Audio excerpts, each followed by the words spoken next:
안녕하세요. 김성학 변호사입니다. 저는 제주 임대차 변호사로서 수많은 임대차 사건의 변론을 성공적으로 수행해왔으며 현재 다수의 임대차 사건을 수임하여 변론하고 있습니다. 상가를 임차하여 영업을 하다 보면 예상치 못한 상황으로 인해 계약 기간을 다 채우지 못하고 중도 계약 해지를 고민하게 되는 경우가 많습니다. 하지만 상가 임대차는 원칙적으로 계약 기간이 보장되기 때문에 임차인이 일방적으로 해지하기는 어렵습니다.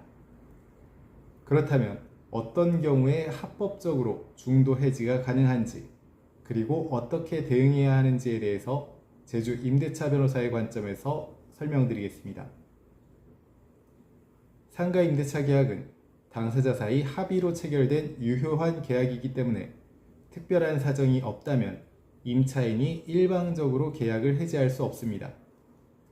즉, 단순히 장사가 안 된다, 개인 사정이 생겼다, 다른 업종으로 변경하고 싶다와 같은 이유만으로는 계약 해지가 인정되지 않습니다. 이 경우 무단 퇴거 시 임차인은 남은 기간의 차임 상당의 손해배상 책임을 질 수 있습니다. 다만 예외적으로 중도 해지가 가능한 경우들이 있습니다. 첫 번째는 임대인의 의무 위반의 경우입니다. 건물의 하자로 정상적인 영업이 불가능한 경우, 누수, 균열, 설비 문제 등을 방치한 경우, 전기, 수도 등 필수 시설 제공이 제대로 되지 않은 경우와 같이 임대인이 계약상 의무를 위반한 경우에는 중도 해지가 가능합니다. 다만 반드시 하자 존재 및 영업 불가능 상태를 입증할 자료 확보가 반드시 필요합니다.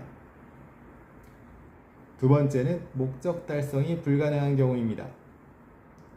예를 들어 해당 상가에서 영업이 불가능한 행정처분이 발생한 경우, 또는 업종 제한 등으로 사업 운영이 불가능해진 경우 등이 있습니다.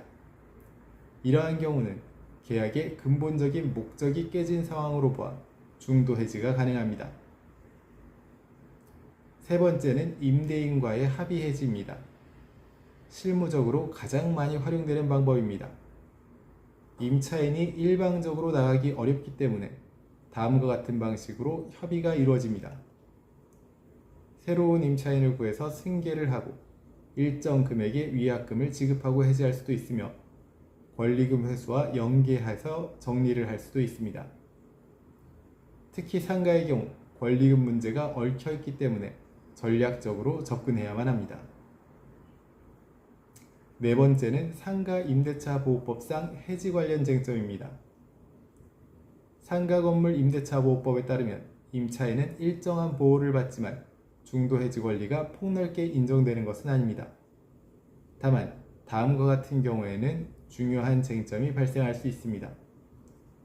임대인이 권리금 회수를 방해한 경우, 계약갱신 과정에서 부당한 거절이 있었던 경우, 임대인의 귀책 사유로 계약 유지가 어려워진 경우 등이 있습니다. 이러한 사안에서는 중도 해지가 가능할 뿐만 아니라 손해배상 청구까지 가능할 수도 있습니다. 상가 임차인의 중도 계약 해지는 원칙적으로 쉽지 않지만 임대인의 의무 위반, 계약 목적 달성 불능, 당사자 사이의 합의, 법적 보호 사유 존재와 같은 경우에는 충분히 가능성이 있습니다. 다만 잘못된 판단으로 무단 해지를 진행할 경우 손해배상 책임이 발생할 수 있으므로 반드시 사전에 법률 검토를 거치는 것이 필요합니다. 현재 임대차 사건에 대한 법률적 도움이 필요하시다면 언제든지 제주 임대차 변호사 김성학 법률사무소를 찾아주시면 신속, 정확한 해법을 제시해드리겠습니다. 조금이나마 도움이 되셨으면 합니다. 여러분의 권리를 지키고 언제나 신속하고 정확한 해법을 제시해드리는 김성학 변호사입니다. 감사합니다.